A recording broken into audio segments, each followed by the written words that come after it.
आपका AB star पर मैं हूं आपके साथ जोय सिंह। कोरोना नाम सुनते ही आंखों के सामने कई खौफनाक मंजर आ जाते हैं और इस महामारी ने पूरी दुनिया में हाहाकार मचा दिया था और अब तक 70 लाख से ज्यादा लोगों की जान भी ले चुके। लेकिन कोरोना महामारी के 5 साल बाद चीन में एक और बीमारी ने दस्तक दे दी है।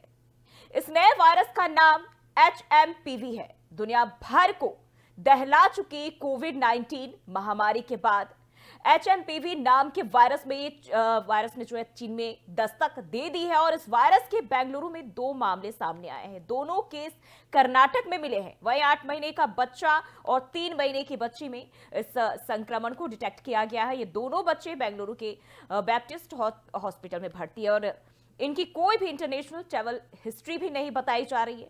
इसको लेकर हमारी ये खास रिपोर्ट देखिए। सोशल मीडिया पर चीन में फिर से एक वायरस को लेकर भारी उबाल है। कहा जा रहा है कि चीन में कोरोना जैसा ही वायरस से संक्रमित होकर लोगों को अस्पतालों में जगह नहीं मिल रही है। इस वायरस का नाम HMPV है। इस वायरस के कारण चीन में हर जगह भीड़ और भारी अफरा तफरी है। भारत में नए सिरे से 2 मामले मिलने के बाद चिंता भारत के लिए भी बढ़ गई है। Indian council of medical research ने सांसों से संबंधित रूटीन चेकअप के दौरान कर्नाटक में HMPV के 2 नए मामले पाए हैं। चीन में फैले कोरोना जैसे वायरस HMPV का भारत में तीसरा केस भी मिला है। अहमदाबाद में 2 महीने के बच्चे में HMPV का संक्रमण मिला। इससे पहले सोमवार सुबह कर्नाटक में 3 महीने की बच्ची और 8 महीने के बच्चे में यह वायरस पाया गया था। दोनों बच्चों की जांच बेंगलुरु के एक अस्पताल में की गई थी। गुजरात के अहमदाबाद में 2 महीने के बच्चे की तबीयत खराब होने पर 15 दिन पहले हॉस्पिटल में एडमिट कराया गया था। उस बच्चे को सर्दी और तेज बुखार था। शुरुआती 5 दिनों तक उसे वेंटिलेटर पर भी रखा गया। इसके बाद हुई जांचों में वायरस के संक्रमण का पता चला। कर्नाटक के दोनों केस के बारे में केंद्रीय स्वास्थ्य मंत्रालय ने बताया कि बच्चे रूटीन जांच के लिए अस्पताल पहुंचे थे। वहीं टेस्ट कराने पर उनकी रिपोर्ट पॉजिटिव आई। हालांकि कर्नाटक के स्वास्थ्य विभाग ने साफ किया है कि बच्चों के सैंपल निजी अस्पताल में जांचे गए और उन्होंने सरकारी लैब में जांच नहीं कराई। HMPV वायरस से संक्रमित होने पर मरीजों में सर्दी और कोविड-19 जैसे लक्षण दिखाई देते हैं। इसका सबसे ज्यादा असर छोटे बच्चों पर देखा जाता है। इनमें 2 साल से कम उम्र के बच्चे ज्यादा प्रभावित हैं। कर्नाटक के मुख्यमंत्री सिद्धरामैया ने कहा है कि 2 बच्चों में वायरस की पुष्टि हुई है। यह देखकर मैंने तुरंत कर्नाटक के स्वास्थ्य मंत्री दिनेश गुंडूराव से बात की। सरकार इस वायरस को खत्म करने के लिए हर संभव प्रयास करेगी। कर्नाटक के स्वास्थ्य मंत्री दिनेश गुंडूराव ने कहा, यह कोई वायरस नहीं है। HMPV एक फ्लू वायरस है। इससे घबराने की जरूरत नहीं। हम अपने पैनल के साथ बैठक कर रहे हैं और इस पर भारत सरकार और ICMR से चर्चा भी करेंगे। सोशल मीडिया पर तो इस नए HMPV वायरस ने एक बार फिर चीन से अब भारत की तरफ रुख कर लिया है और उसकी चपेट में 2-3 बच्चे भी आए हैं, जो कि कहीं ना कहीं भारत के लिए एक बड़ी परेशानी का सबब जो है वो बनती जा रही है। देखें, खासतौर पर एक बार फिर कहीं ना कहीं अलर्ट रहने की जरूरत है, सतर्क रहने की जरूरत है, क्योंकि ये देश के लिए एक नया खतरा साबित हो सकता है। कितना डेंजर है, अभी तक इसको लेकर किसी भी तरह के गाइडलाइंस जारी नहीं किए गए हैं। विशेषज्ञ इसको लेकर अभी भी कुछ भी आधिकारिक तौर पर नहीं बताए हैं। कई जानकारों का ये कहना है कि इतना खतरनाक नहीं है, लेकिन फिर भी इसको लेकर सवाल ये कि क्या इसे इतना हल्के में लेना जायज है या फिर लोगों के लिए कहीं ना कहीं ये आने वाले दिनों में परेशानी का सबब बन सकता है। जिस तरह हमने देखा साल 2019-20 के दौरान लगभग 3 से 4 साल लोग कोरोना महामारी की मार झेल रहे थे और इस दौरान बड़ी तादाद में न सिर्फ भारत बल्कि दुनिया भर से लोगों की जानें भी गई। समय समय से गाइडलाइंस जारी किए गए, बावजूद इसके इस पर किसी भी तरह के लगाम नहीं लग पा रहे थे। सरकार और दुनिया भर के देश में जो भी सरकारें हैं, हर कोई इसको लेकर पूरी तरह से सतर्क रहा और कहीं ना कहीं कोशिश की गई कि इसको लगाम लगाया जा सके। लेकिन अब ये नया वायरस कितना खतरनाक है, इस बारे में हम बातचीत करेंगे और इसके लिए हमारे साथ हमारे मेहमान Naresh Chawla, vice president of Delhi medical council से जुड़ चुके हैं। बहुत बहुत स्वागत है सर आपका। सबसे पहले मैं जानना चाहूंगी, कोरोना का दौर भी हमने देखा, कितना भयंकर दौर था। ये हर कोई, ना सिर्फ भारत भर की, पूरी दुनिया जानती है। और अब ये नया वायरस कितना खतरनाक साबित हो सकता है? देखिए, पिछले 3-4 दिन से हम काफी इस मामले में मीडिया की आवाज भी अच्छी आ रही है और लोग बहुत ही घबराए से हुए हैं। जी। तो मैं सब बातें स्पष्ट रूप में बताना पसंद करूंगा। अभी तक जो देखा गया है, क्योंकि चीन एक ऐसा देश है जहां से इंफॉर्मेशन सीधे तरीके से नहीं आती, तो पता चला चीन में नॉर्दर्न चाइना के कुछ डिस्ट्रिक्ट्स में, प्रोविंसेस में कुछ देखा गया कि बच्चे बहुत पेशेंट्स बढ़ गए और बड़े बूढ़ों की संख्या बढ़ गई। और प्लस नोट किया गया जो उनके क्रेमेटोरियम्स में है, जहां लाशें आती हैं, वहां कुछ ज्यादा मूवमेंट देखी गई। इससे कंक्लूजन ड्रॉ किया गया कि जो छुटपुट इंफॉर्मेशन थी कि एक नया वायरस है जिसको कि रेस्पिरेटरी वायरस कहते हैं, जिसका कि HMPV यानी कि ह्यूमन मेटान्यूमो वायरस इन्फेक्शन हुआ है, जो अभी तक हमें इंफॉर्मेशन है इसको इतना लीथल या फेटल नहीं माना जाता। लेकिन चूंकि हमारे हिंदुस्तानी भाई बहुत डरे हुए हैं कि शुरुआत में कोविड-19 टाइम पे ऐसा हुआ था, पहले कहा था कुछ नहीं है और फिर एकदम पेंडेमिक बन गया। आप जानती हैं 2020 में पहले लॉकडाउन लगा, फिर 2021 अप्रैल में जब कुंभ भी था और वेस्ट बंगाल में इलेक्शंस भी थे, इतनी तबाही मची कि पूरी हमारे हिंदुस्तान में त्राही मच गई थी, पहले अटैक आ गई थी। तो आम आदमी डरता है ऐसा दोबारा तो नहीं वाला। जो अभी तक की इंफॉर्मेशन हमारे पास है, it does not seem that bad. Ministry of health ने भी कह दिया है, ICMR ने भी कह दिया है, DGHS डॉक्टर अतुल गोयल ने भी कह दिया है कि वी आर वॉचिंग, क्योंकि हम भी कोई भी अथॉरिटेटिवली और ऑथेंटिकली कोई कुछ नहीं बोल सकता। जैसे जैसे वक्त आगे गुजरेगा हम बेहतर जानेंगे। अभी तक आज तक हिंदुस्तान में 3 केस थे, एक 8 महीने का बच्चा, एक 3 महीने का बच्चा, एक 2 महीने का बच्चा। अप टू द एक्सटेंट की कर्नाटका से खबर मिल चुकी है कि 3 महीने का बच्चा तो हॉस्पिटल से डिस्चार्ज भी हो गया। तो दैट मीन्स कि इतनी चिंता की बात नहीं है। चिंता की बात किसकी है कि मेरे देश में, आपके देश में, हमारे देश में लोग घबराते ज्यादा हैं लेकिन प्रिकॉशंस नहीं लेते। तो मैं अपने लोगों को, जो बच्चे 5 साल से कम वाले बच्चे हैं और जो बड़े बूढ़े हैं जो 60-70 साल के हैं, और जो तीसरी कैटेगरी वो जिनको जो पहले से बेचारे बीमार हैं, जिनको कोमोर्बिड कंडीशंस हैं, अनकंट्रोल डायबिटीज चल रही है, कोई हार्ट फेलियर है, कोई लंग फेलियर है, कोई किडनी फेलियर है, कोई कैंसर पेशेंट है, कोई इम्यून सप्रेसेंट दवाइयां खा रहा है, किनको कोई इम्यून कॉम्प्रोमाइज बीमारियां हैं, कोई HIV का पेशेंट है, कोई कैंसर सर्वाइवर है।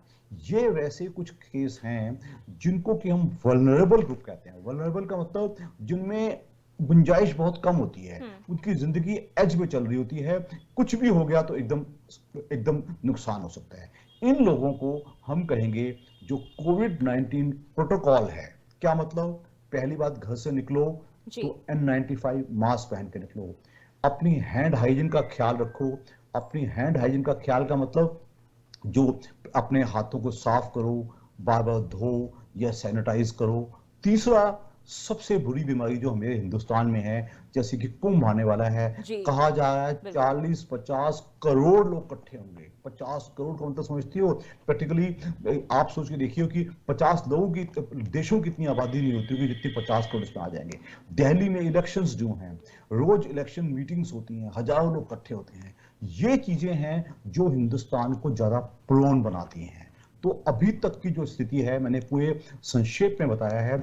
स्थिति यह है कि कोई, पहली बात, वायरस इतना डेंजरस नजर नहीं आता, दूसरी बात अभी इतना फैला नहीं है, और तीसरी बात ऐसा कोई क्योंकि लोग डरते हैं कि डॉक्टर साहब जैसे कोरोना की तरह तो नहीं हो जाएगा, तो ऐसा लग नहीं रहा है। अभी तो जैसे जैसे समय आगे गुजरेगा, लोग कहना शुरू कर दिया, फ्लाइटें बैन कर दो, इंटरनेशनल ट्रैवल बंद कर दो, तो ये फैसले आसानी से नहीं होते। सर, अभी इसकी शुरुआती फेज है और ऐसे में जो भी रिपोर्ट अभी तक सामने आए उसमें ये कहा जा रहा है कि इसे इतना डरने की जरूरत नहीं है, लेकिन कहीं ना कहीं हम देखें एहतियात जरूर बरती जा सकती है। लेकिन अगर हम इसके लक्षण की बात करें, कौन कौन से सिम्टम्स देखे जाते हैं जब ये संक्रमण होता है? देखिए, जैसे आप नॉर्दर्न इंडिया में या दिल्ली NCR में देखिए तो आजकल फ्लू के केसेस काफी ज्यादा हो रहे हैं। उसमें भी वही होता है, सिंपल जुकाम, सिंपल खांसी, उससे फिर सांस फूलना शुरू होगा, फिर पेशेंट को निमोनिया टाइप हो जाएगा और फिर पेशेंट थ्योरेटिकली बिगड़ सकता है। इवन मैं बता दूं आपको, हमारे देश में हम कितने दसियों बीसियों 50 सालों से, मुझे भी 40 साल नॉर्थ दिल्ली में प्रैक्टिस करते हुए हो गया है, हम खुलेआम देखते हैं कि जैसे ही नवंबर दिसंबर आते हैं रेस्पिरेटरी इन्फेक्शंस बढ़ते हैं, हमेशा बढ़ते हैं। उससे बचने के लिए हमारे देश में बाकायदा इन्फ्लुएंजा की वैक्सीन भी है, न्यूमोकोकस वैक्सीन भी है। मैं कहूंगा कि जितना भी वल्नरेबल ग्रुप है वो ये वैक्सीन लगवाए। पर से इस एचएमपीवी वायरस के डर से कि कहीं कोरोना तो नहीं आने वाला, ऐसा डरने की जरूरत कुल मिला के अभी तक नहीं। बिल्कुल, अभी तक जो संक्रमण की बात करें तो भारत में जो देखे गए हैं वो बच्चों में आए हैं, लेकिन सावधानी किस किस उम्र के वर्ग के लोग हैं उन्हें बरतने की जरूरत है, क्योंकि हम कोरोना के दौरान हम देख चुके हैं, बुजुर्गों में भी ये देखा गया, जो नौजवान थे उनमें भी देखा गया, बच्चों में भी धीरे धीरे सेकंड थर्ड फेज में कहीं ना कहीं ये देखा गया। अगर हम इस नए संक्रमण की बात करें तो इसको किस तरीके से पैमाने पर अगर हम बात करें बांटा जाए अलग अलग, तो किस तरीके से किस किस उम्र के लोगों के लिए खतरा है? बड़ा ही अच्छा सवाल है। अगर आप लार्जली देखिए तो जो कोरोना की जो वेव 1 थी और जी। वेव 2 थी, उसमें बच्चे, ये तो नहीं कहा था जाऊंगा एग्जेम्प्टेड थे, लेकिन बहुत छोटे बच्चे इन्वॉल्व नहीं हुए थे। इस एचएमपीवी वायरस में हम देख रहे हैं कि बहुत छोटे बच्चे इन्वॉल्व हो रहे हैं। इंडिया के 3 केसेस हैं, ये बड़ी बहुत ही दिलचस्प वो है हमारी फाइंडिंग है। जो 3 बच्चे हैं, जो एक 8 महीने का, एक 3 महीने का, एक 2 महीने का, वो तो कहीं विदेश गए ही नहीं, जी वो बिल्कुल। किसी चाइना के इंसान से मिले ही नहीं। दैट मीन्स जो ये इन्फेक्शन हुआ है ये कम्युनिटी के अंदर से आया है, कुछ म्यूटेशन से आया है। जो ये एचएमपीवी वायरस है इसको आम जुबान में आरएनए वायरस कहा जाता है। आरएनए वायरस का मतलब ये बहुत जल्दी से म्यूटेट करते हैं, बदलते हैं अपने आप को। वायरस में आपके दर्शकों को बताना पसंद होगा, एक ऐसी एंटिटी है जो इतनी तेजी से बदलता है कि अगर पहले से हम बच भी गए तो दूसरा तैयार खड़ा है। तो इससे बचने के लिए हमें हमेशा इम्यूनाइजेशन यानी कि इंजेक्शंस की मदद लेनी चाहिए और अपनी बॉडी की इम्यूनिटी को स्ट्रांग करना चाहिए। हम अपनी फिटनेस पे ध्यान दें, अपने डाइट पे ध्यान दें, ये चीजें कहीं ज्यादा जरूरी हैं। टिल नाउ जो देखा गया है, बिल्कुल, और कोरोना एज के दौरान भी कम्पेयर कहीं ना कहीं खान पान को लेकर खास तौर पर हिदायत दी गई। हमेशा ही स्वास्थ्य विभाग की तरफ से कहा गया, डॉक्टर्स जो थे जानकार वो भी ये बता रहे थे कि खान पान पर विशेष तौर पर ध्यान दें, चाहे वो काढ़ा बनाकर पिए, क्योंकि इस तरह जो समान रूप से बढ़ते ही जा रहा था, लोगों के लिए परेशानी बनता जा रहा था। क्या इस दौरान भी ऐसा कुछ देखा जा सकता है? दोबारा कहा जा रहा है good living, tenets of good living हैं। आप अपनी फिटनेस पे ध्यान दो, जो आपकी दूसरी बीमारियां हैं उनकी टाइम पे दवा लीजिएगा, अपने आप को बचाव के लिए N19 मास्क पहनिएगा जब आप घर से बाहर निकले, और सबसे इंपॉर्टेंट रेस्पिरेटरी इन्फेक्शन, चाहे वो एचएमपीवी हो, चाहे फ्लू हो, चाहे कोई दूसरा इन्फ्लुएंजा हो, सबसे बचने का एक ही उपाय है, भीड़ भाड़ में शामिल मत होइएगा। इंसिडेंटली हमारे देश में चाहे वो बड़े बाजार हों, चाहे बड़ी मंडियां हों, चाहे बड़े ये हमारे मीटिंग्स होती हैं, इलेक्शंस मीटिंग हो रही हैं, आप खुद देख रही हैं कि दिल्ली में इलेक्शंस हैं तो मीटिंग्स की भरमार है, वो होगी। मुझे अच्छी तरह याद है 2020 में वेस्ट बंगाल के इलेक्शंस थे, वो बहुत फियर्स फाइट थी और साथ में कुंभ भी चल रहा था, और उसके बाद जो हुआ हम सब जानते हैं, वो बहुत ही भयावह स्थिति थी। हमने अपनी आंखों से लोगों को सड़कों पे वैन्स में मरते हुए देखा है, ऑक्सीजन की कमियां, ये उस सब से बचने के लिए सबसे पहले मैं अपने देशवासियों को सुझाव दूंगा, डोंट पैनिक, कुछ भी नहीं है ऐसा। दूसरा, फॉलो कोविड-19 प्रोटोकॉल जो मैंने अभी आपको सुझाव दिए हैं, प्लस अच्छे से पानी पीना, अच्छे से अपना एक बैलेंस्ड पौष्टिक आहार लेना, जंक फूड को अवॉइड करना, अपनी फिटनेस पे ध्यान देना। और आप ऐसा कर रहे हैं तो मैं समझता हूं चाहे एचएमपीवी हो, कोई आने वाला कोई और नया वायरस हो, मैं अपने हिंदुस्तान के वासियों को इन सुझावों से हम हमेशा बचा सकते हैं। बिल्कुल। सर, इन दिनों ठंड का मौसम चल रहा है और ऐसे भी हम देखते हैं कि आमतौर पर इन दिनों लोगों में खांसी और जुकाम की समस्या काफी ज्यादा रहती है, तो क्या इसका वायरस से भी कनेक्शन है? क्या मौसम का भी इस पर असर पड़ सकता है? देखिए, ऑलवेज जो विंटर मंथ्स में रेस्पिरेटरी इन्फेक्शन हमेशा ज्यादा होते हैं। जैसा कि मैं पहले ही बता चुका हूं, इन्फ्लुएंजा अगर आप नॉर्थ इंडिया में या इंडिया के खाली सिर्फ दिल्ली एनसीआर में देखें तो क्लिनिक्स में सिंपल फ्लू के केसेस बहुत आते हैं, और वो कोई डेंजरस नहीं होते हैं, उसमें ज्यादातर केस आसानी से ठीक हो जाते हैं। उसमें जो लोग बिगड़ते हैं वो वही होते हैं जो वल्नरेबल ग्रुप होता है। What is vulnerable group? जिनको पहले से कोई बीमारियां हैं, ओल्ड एज है, कोई अनकंट्रोल्ड डायबिटीज है, जैसे कि मैंने पहले बताया, कोई लिवर या कोई एसेंशियल लिवर का, किडनी का, हार्ट का, लंग का फेलियर कैसे चल रहा है, कोई इनको ऐसी इम्यून कॉम्प्रोमाइज वाली बीमारी है, या वो ऐसी दवाएं ले रहे हैं जिसमें कि इम्यून सप्रेसेंट्स लेने पड़ रहे हैं, ये सब वो रिस्क या वल्नरेबल ग्रुप है जिसमें अगर एक सिंपल फ्लू भी हो जाता है ना, इन्फ्लुएंजा भी हो जाएगा, वायरल भी हो जाएगा, वो भी उसको मारने की क्षमता करता है। लेकिन ये कैसे पता करें सर कि क्योंकि कॉमन इन्फ्लुएंजा भी होता है, उसके अलावा ये वायरस, तो दोनों में फर्क कैसे पता करें, क्योंकि अभी शुरुआती दौर है और ऐसे टेस्ट भी इसके ज्यादा अवेलेबल नहीं है, ना ही कोई टीका है। पहली बात, इसका टेस्ट बकायदा अवेलेबल है, किट्स हैं, हालांकि अभी बड़ी आसानी से नहीं मिल रही हैं। National institute of communicable diseases Delhi में भी है, पूना में वीरोलॉजी इंस्टीट्यूट ऑफ वीरोलॉजी उसमें भी है, और चूंकि अभी ये बहुत ही नया है, बट इसकी किट पहले से अवेलेबल है, हालांकि किट इतनी ज्यादा नहीं तादाद में। अब जैसे जैसे इसका शोर-शराबा बढ़ेगा और डर बढ़ेगा तो किट्स भी लार्जली अवेलेबल होंगी। आप कहेंगे किस केस को सिंपल वायरल समझा जाए और किस केस को एचएमपीवी समझा जाए, तो till the time it is proven कि एचएमपीवी नहीं है तो आप इसको फ्लू ही समझिए। लेकिन अगर आप देखते हैं कि फ्लू का पेशेंट बिगड़ रहा है, उसको निमोनिया बिगड़ जाता है, उसकी सांस की दिक्कत बढ़नी पड़ जाती है, तो उसको हमें बहुत जल्दी उसका सैंपल लेके नेशनल इंस्टीट्यूट ऑफ कम्युनिकल डिसीज में भेजना पड़ेगा। और उसके लिए मुझे पूरी उम्मीद है कि आने वाले समय में बाकायदा नोडल सेंटर्स बनेंगे। I am sure on institute में या आईएम हॉस्पिटल में या जीटीबी हॉस्पिटल में इसके सेंटर्स बनेंगे, लेकिन अभी तक हमें ऐसा सेंटर्स बनने की कोई इंफॉर्मेशन नहीं है। बिल्कुल। कोरोना काल में हमने देखा था जब भी इस तरह के संक्रमण होते थे लोगों में, तो ये बताया जा रहा था कि 12 से 24 घंटे अगर हो जा रहे हैं तो रिपोर्ट जो है वो अपनी बॉडी का टेस्ट कराएं, रिपोर्ट सामने आती है, उसके अनुसार ही फिर अपने आप को ढाल लें। लेकिन इसमें क्या है, कब तक अगर हमें कुछ इस तरह के सिम्टम्स दिखाई दे रहे हैं, कितनी जल्दी हमें डॉक्टर से परामर्श लेनी चाहिए, उन चीज़ों को अपनी रोजाना की दिनचर्या में ढाल लेना चाहिए, क्योंकि हल्के लेना कहीं ना कहीं हम कहें घातक साबित हो सकता है। ये बहुत ही अच्छा सवाल है, व्यवहारिक सवाल है। एक जहां तक एक एबल बॉडीड आदमी है, ये 20 से 50-60 साल का आदमी है जिसको कोई दूसरी बीमारी नहीं है, उसको सिंपल वायरल टाइप या फ्लू टाइप होता है या ऐसे सिम्टम्स आते हैं, तो उसको ऑब्जर्व किया जाए, उसको हाइड्रेशन अच्छा दिया जाए, अनडिजायरेबल एंटीबायोटिक्स दिए जाए, उसको केयर दी जाए, सिंपल पैरास्टामोल्स पे रखा जाए। ऐसा करके अगर हम देखते हैं पेशेंट ऑन बेटर साइड है तो हमें कुछ डरने की जरूरत नहीं है। दूसरा ग्रुप है जो 5 साल से कम के बच्चे हैं या 60-70 प्लस वाले लोग हैं, या जिसमें जो मैंने बात की है वल्नरेबल या रिस्क ग्रुप है।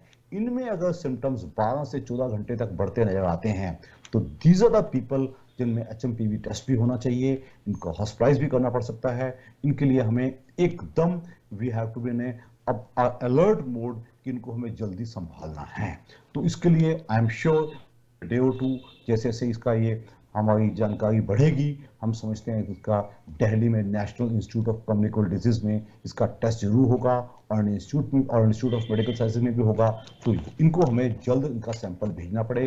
तभी तक इसको आइसोलेट करना है। अभी तक आइसोलेशन वार्ड्स वगैरह की तैयारी नहीं हुई है, लेकिन मैं समझता हूँ विद इन अ डे और 2 हर हॉस्पिटल को आइसोलेशन वार्ड्स बनाने पड़ेंगे, स्पेशल वार्ड्स बनाने पड़ेंगे। ये सब निर्भर करेगा कि कैसे नंबर ऑफ केसेस बढ़ते हैं, क्योंकि अभी द लोड ऑफ डिसीज बहुत कम है। आपका बार बार कहना कि इनको हम हल्के में नहीं ले सकते, हम हल्के से भी नहीं ले सकते, लेकिन हम अपने लोगों को ज्यादा डरा भी नहीं सकते। आपके चैनल के माध्यम से मैं आम लोगों को खुलेआम करूंगा, बिल्कुल डरिएगा नहीं, प्रिकॉशंस लीजिएगा और वेट एंड वॉच, ये बेस्ट हमारा रवैया रहेगा। बिल्कुल सर, एक सवाल और मैं आपसे जानना चाहूंगी, जिस तरीके से जो भी बच्चे इसके संक्रमण की चपेट में आए हैं, उनका ट्रेवल का पहला कोई पुराना रिकॉर्ड रहा नहीं है, और कहीं ना कहीं जैसा कि आपने भी बताया कि ट्रेवल से इसका कोई खास लेना देना है नहीं। लेकिन कोविड के टाइम में भी हमने देखा जो ट्रेवल कर रहे थे ना उनमें, बल्कि जो अन्य लोग जो एक जगह है घर पे हैं, उनके अंदर भी इस तरह के सिम्टम्स दिखने लगे थे और उनमें भी फैलने लगी थी। कोरोना से ये कितना डिफरेंट है? मत भूलिएगा कि corona was a far more virulent virus. Virulent का मतलब बहुत बुरी तरह फैलता था।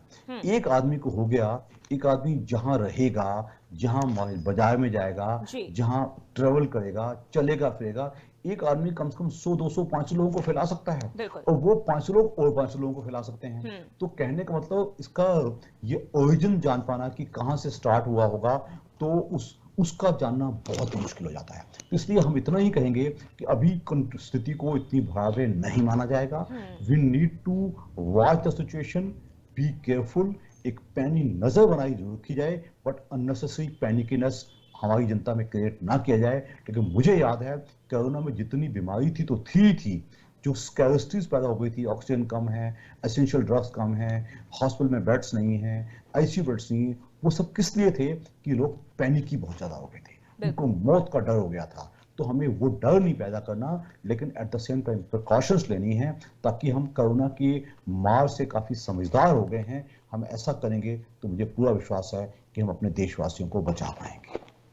बिल्कुल, यानी कि साफ तौर पर ये हम कह सकते हैं कि अभी भी हमें खुद की सुरक्षा खुद ही देखनी है और पूरी तरह से जो एहतियात है इसको लेकर बरतने हैं। शुरुआती दौर तो शायद कोविड जितना फैला था उतना ना फैल पाए, इस पर हम लगाम जरूर लगा सकते हैं। बहुत बहुत शुक्रिया आपका हमारे साथ बातचीत करने के लिए, जानकारी देने के लिए। तो एक बार फिर से HMPV भारत में अपनी दस्तक दे चुका है और लोगों के लिए ये कहीं ना कहीं बड़ा खतरा कह सकते हैं। हालांकि जानकार जरूर कह रहे हैं कि इसे पैनिक होने की जरूरत नहीं है, लेकिन हम इतना इजी भी नहीं ले सकते हैं। बता दें कि HMPV आमतौर पर बच्चों में ही डिटेक्ट किया गया है और सभी फ्लू सैंपल्स में से 0.7% HMPV के होते हैं। और इस वायरस का स्ट्रेन क्या है अभी तक पता नहीं चल पाया है। इस वायरस को ह्यूमन मेटान्यूमो वायरस या फिर HMPV वायरस कहा जा रहा है, जिसके लक्षण काफी हद तक सामान्य सर्दी जुकाम के समान ही होते हैं। सामान्य मामलों में यह खांसी या गले में घरघराहट, नाक बहने, गले में खराश का कारण बनता है। छोटे बच्चों और बुजुर्गों में HMPV का संक्रमण गंभीर हो सकता है। कमजोर इम्यून सिस्टम वाले लोगों में यह वायरस गंभीर बीमारी का कारण भी बन सकता है। तो एक बार फिर से यहाँ आपको अपने घर में स्वस्थ और सजग रहने की जरूरत है। खुद का ख्याल खुद ही रखिए। फिलहाल के लिए मेरे साथ इस खास कार्यक्रम में बस इतना ही। बने रहिए एबी स्टार के साथ।